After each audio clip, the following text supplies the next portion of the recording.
எனது வாழ்க்கையிலும் உங்களது வாழ்க்கையிலும் இறைவன் ஒரு கஷ்டமான காலத்தை கடக்கக்கூடிய சூழலை ஏற்படுத்தினால், ஒரு விஷயத்தை கொடுப்பதற்கு இறைவன் தாமதப்படுத்தினால் ஒன்றை புரிந்து கொள்ளுங்கள், அது இறைவனுடைய அருள். அது அந்த கஷ்டமான காலத்திற்கு பிறகோ அந்த தாமதத்திற்கு பிறகோ என்ன கிடைக்கும் என்பதை இறைவன் ஒருவனே அறிந்தவன்.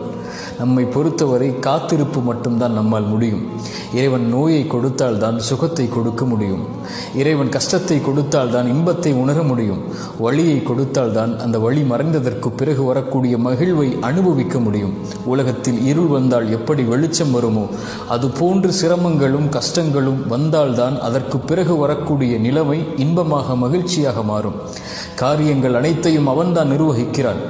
எல்லா பொருளின் மீதும் அவன்தான் ஆற்றல் உள்ளவனாக இருக்கிறான். அவனை சார்ந்திருந்து அவன் கொடுக்கக்கூடிய விஷயத்தை கஷ்டத்திற்கு பிறகு காத்திருந்து பெற்றுக்கொண்டால் அதைவிட உலகத்தில் பெறக்கூடிய வெகுமதி எதுவும் இருக்க முடியாது.